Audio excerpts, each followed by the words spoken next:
Hello, everybody. It's Kyle Van Voorst with Voorst.com, and today we're going to be discussing sales development metrics. What KPIs, what metrics, analytics you should be looking at to determine if your team is doing well or if there's room for improvement. Let's dive right in.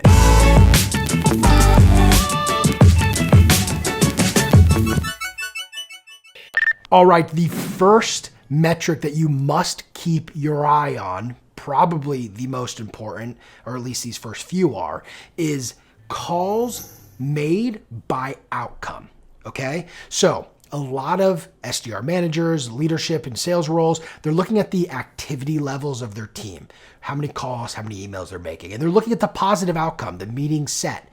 But oftentimes I find they're not paying a lot of attention to the negative outcomes or other outcomes in general. So look at how many calls your team is making and look at the outcome of those calls. Are they getting blocked by the gatekeeper? Are they booking a meeting? Great. Are they not getting through enough of the call? Are they getting rejected? And what it'll do is it'll give you a really good sense of where the individual rep needs coaching. But there's another thing that's really important here too.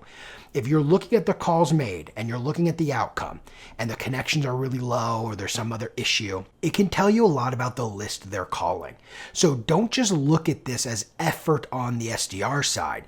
Also look at this as a way for you to determine if a list you've given them is effective. Because if it's not, it might be time to rip and replace. All right, KPI number 2 you need to be looking at, very similar to KPI number 1, folks, which is emails sent by outcome. So of course you want to see open rates and all of the normal email KPIs, how many meetings it books, etc. You also want to see how many rejections emails are getting. And you can do the same thing with social touches as well. Now, the data isn't always clear here, and I like to have reps at the end of every week give me an idea of how many rejection emails they got, just so we can understand what the messaging looks like. Because I'm okay if we're getting emails saying we're not interested or it's not the right fit now, but I want to see those emails. I want to know, is it something that we're saying? Maybe they're rejecting it and they'll give us a reason like we don't need X type of solution right now and you guys are a Y type of solution. That's important information for you. But also, if you're just being ignored on the email front, that tells you a lot too, because at a certain point, you need to get a response, and that's what an email is designed to do. You're not going to invent a need. It's not like a cold call where you can learn somebody's pain points and tailor your solution to their problem. You are trying to figure out if there's a need, and you're not inventing it, or you're not trying to convince the prospect that there is a need. So you want to get those kind of responses so that way you know if your messaging is working and doing what you want it to do. And here's the great thing with both tracking the call activity metrics, email activity, and then the outcomes is you're going to quickly be able to see who needs coaching on what.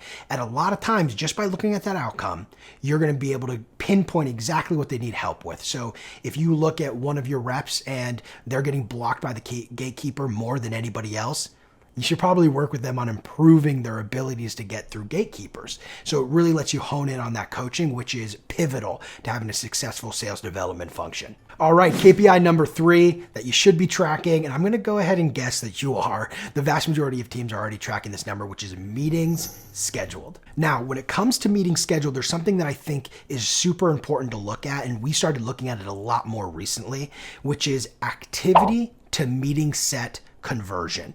Now, let me first point out the elephant in the room. This is a much more blended high-level metric because you're looking at all activity against all meetings booked as opposed to sorting it by type, right? Calls, email, social.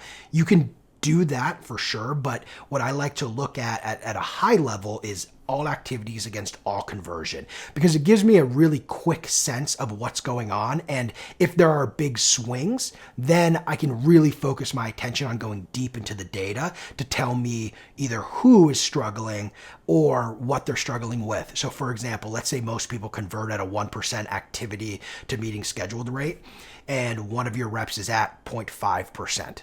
Okay, well, that's a lot less than everybody else. You click into those people, you run a report, do a little analysis, and you find that their conversion on calls is a lot lower than everybody else's. Well, let's work on that person with calls. By looking at it more macro, though, and seeing total activity against total meetings scheduled, you're actually saving a little bit of time than having to review each micro analytic, and it can get a little too crazy. I like to look at higher level metrics so you can focus on coaching, developing your team, and then if needed, if something looks a little wacky, we dive in, and that's when you spend more of your time going deep into the analytics. All right, number 4, this metric is one of my favorite. It's future meetings. Every week, you should be looking at how many meetings you have on the calendar for that week and then the week after, and use historical data to predict how many of those meetings will go to sales qualified, closed deal, whatever the next step in your in the sales journey is. So you want to keep your finger on the pulse of that. You want to see all of those future meetings and make sure that you're tracking against that. You also should be making sure you're tracking the reps. There should be a leaderboard. How many future meetings do you have? And you want to see every SDR with a healthy amount of future meetings, whatever that looks like for you. All right, number 5 here, sales accepted opportunity, sales qualified lead, whatever you call it. A meeting shows up and the account executive says, yes, I will accept this opportunity into my pipeline. This is a really, really common KPI for sales development teams and a really important one. And what you want to do is you want to look at it per rep. What is the the meeting to SAO rate for each reps? And the ones that are doing really well, what are they doing different? Because there's a quality and a quantity component here. And there's a big debate, quality over quantity. I choose not to debate. We need to do both.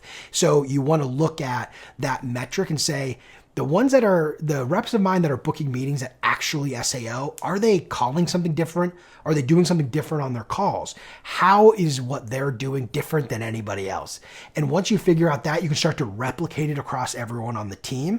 The last thing you want to do is close your eyes and just say, I hope everything works out, right? So look at that metric and make sure you understand what the averages are and hold your team accountable to having a certain quality metric, which is going to be that meeting to SAO rate.